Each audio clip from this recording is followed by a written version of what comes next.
তো বন্ধুরা, তোমাদের কি এখনও আধার কার্ড বানা হয়নি? তো কীরকম করে বানাবেন আধার কার্ড আপনার ফ্রিতে? চলো আমি আজকে এই ভিডিওতে বলবো। তো সবার প্রথমে আপনার ক্রোম ওপেন করে নেবেন।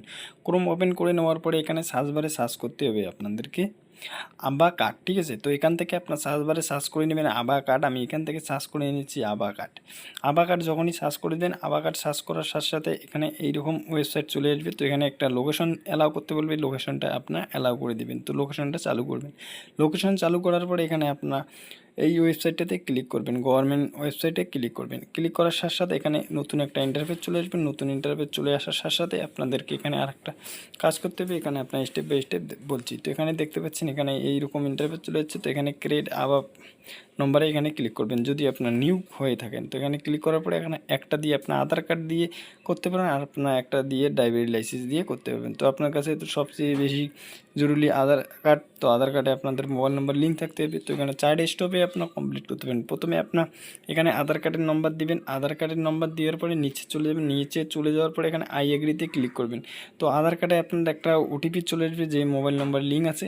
তো এখানে আপনার এই ক্যাপচার কোডটা এখানে প্লাস করবেন, নম্বরটা প্লাস করে দিয়ে দেবেন। তো এখানে আমি দিয়ে দিচ্ছি প্লাস করে 11 করে দেবো। 11 করে দেওয়ার পরে এখানে নেক্সটে ক্লিক করে দেবো। নেক্সট বটনে যখনই ক্লিক করবো, ক্লিক করার সাথে সাথে একটা ওটিপি চলে আসবে। ওটিপিটা আমি এখান থেকে দিয়ে দেবো। তো এখানে দেখতে পাচ্ছেন ফার্স্ট স্টেপ কমপ্লিট হয়ে গেছে। তো এখানে আমি ওটিপিটা দিয়ে দেবো। নিচেতে একটা মোবাইল নাম্বার দিয়ে আমি এখানে ওটিপিটা দিয়ে দিচ্ছি। ওটিপি দেওয়ার পরে এখানে নিচে চলে যাব। নিচে চলে যাওয়ার পরে এখানে আমি নম্বরটা দিয়ে দেবো। তো ওখানে আমি তারপরে নেক্সটে ক্লিক করে দেবো। তো এখান থেকে আমি নম্বরটা হাইড করে নিচ্ছি। হাইড করে নেওয়ার পরে আপনি নেক্সটে ক্লিক করে দেবো। নেক্সটে ক্লিক করার সাথে সাথে দেখতে পাচ্ছেন এইরকম একটা ইন্টারফেস চলে আসবে। কিছু সময় টাইম নেবে। নেওয়ার পরে একটা ওটিপি আসবে। ওটিপিটা আপনাদেরকে এখানে দিয়ে দেওয়ার সাথে সাথে আপনাদের আধার কার্ডটা যে আছে, আধার কার্ডটা আপনাদের সাকসেসফুলি হয়ে যাবে। হয়ে যাওয়ার পরে এখান থেকে আপনি দেখতে পাচ্ছেন আমি নম্বরটা দিয়ে দিচ্ছি। নম্বরটা দেওয়ার পরে এখানে আমি মোবাইল নাম্বারটা হাইড করে নিচ্ছি।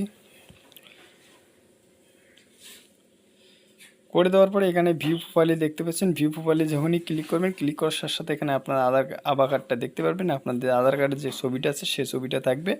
তো A to Z আপনার এখান থেকে ডাউনলোড করতে পারবেন। তো আজকের জন্য